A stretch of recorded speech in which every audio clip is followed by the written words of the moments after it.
बिहार का दानापुर गांव। मुखिया की बेटी कमलेश्वरी की हल्दी की रस्म चल रही थी। कमलेश्वरी अपने माता पिता की इकलौती बेटी थी। बहुत लाड प्यार से पाला था उसे मुखिया ने। बेटी बड़े घर में जाकर राज करे, यही इच्छा मन में दबाकर वो अपनी बेटी के रिश्ते की बात एक बहुत बड़े घराने में चलाता है। कमला की सुंदरता पर मोहित होकर किसी जमाने में जमींदार रहे अखिलेश बाबू अपने बेटे कुलदीप के लिए कमला को पसंद कर लेते हैं। फुलवा, ये ले, ये हल्दी उपटन और पानी बेटिया के ससुराल से आया है। जल्दी से इसे हल्दी में मिला, फिर रस्म शुरू करते हैं। काकी की बात सुनकर कमलेश्वरी की माँ फुलवा जाकर बिटिया के ससुराल से आई शगुन की हल्दी घोल कर ले आती है। चारों ओर चहल पहल थी। ढोलक की थाप पर औरतें मंगल गीत गा रही थी।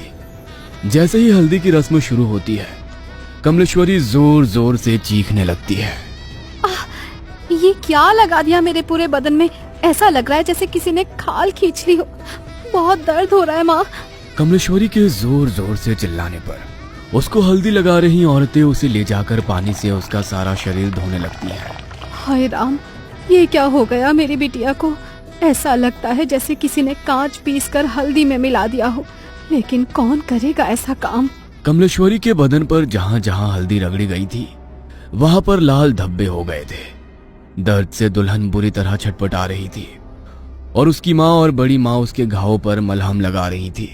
छोटी, मुझे तो ये कोई सामान्य घटना लगती है। अरे घर में बाहर का है कौन? ऐसे कौन बेटिया की हल्दी में कांच मिला गया? कोई छोटी मोटी बात है क्या? अरे वो तो शुक्र है कि मुंह पर नहीं लगाया था, वरना पूरा चेहरा बिगड़ जाता बेचारी का।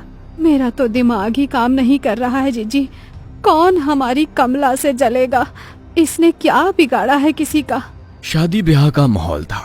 दोनों देवरानी जेठानी वैसे तो इस घटना से अंदर तक डर गई थी, लेकिन फिर भी इस समय कुछ भी सोचने के लिए उनके पास ज्यादा समय नहीं था। 2 दिन में कमला की शादी थी। घर में ढेरों मेहमान जमा थे। उनके खाने पीने की व्यवस्था करने के अलावा दोनों देवरानी जेठानी को तमाम रस्में पूरी करनी थी। इसलिए इस बात को यहीं दबाकर वो शादी की तैयारियों में जुट जाती हैं। अगले दिन सुबह, माँ, कमला के ससुराल से शादी का जोड़ा और शगुन आया है, जाओ जरा देखो तो। एक बड़ी सी गाड़ी से 2 नौकर जैसे दिखने वाले आदमी गाड़ी से नीचे उतरते हैं और बड़े से थाल में लाल रंग के कपड़े से ढका हुआ शादी का शाही जोड़ा और गहने कमला की माँ फुलवा को सौंप देते हैं। बड़ी माँ ने संदेश भिजवाया है, शाम के समय दुल्हन को यही खानदानी जोड़ा और गहने पहनकर तैयार होना है। और हाँ, उन्होंने खास एक बात का ख्याल रखने के लिए हिदायत दी है कि इस जोड़े पर किसी की भी बुरी नजर ना पड़ने पाए। वो काली नजर और अपशगुन जैसी बातों पे बहुत यकीन करती हैं, इसलिए खास तौर पर इस जोड़े को एहतियात से रखने को कहा है। आप फिक्र ना करें, कमला और उसका ये जोड़ा अगले 2 दिनों के लिए हमारी अमानत है। हम पूरा ख्याल रखेंगे। फुलवा वो बड़ा सा थाल लेकर तेज कदमों से अपने कमरे में जाती है और एक बड़े से संदूक को खोलकर पूरा थाल ऐसे ही उसमें रख देती है।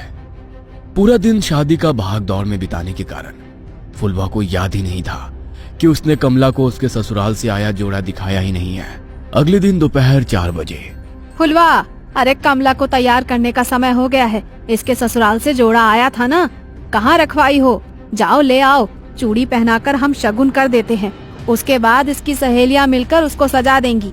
मेरे तो ध्यान से ही उतर गया है जीजी। एक बार खोलकर देखा भी नहीं मैंने कि उन्होंने क्या क्या सामान भिजवाया है। फुलवा तेजी से पल्लू अपनी कमर में खोसते हुए अपने कमरे में जाती है और संदूक खोलकर वो थाल लेकर सीधा कमला के कमरे में पहुंचती है। ए छोटी,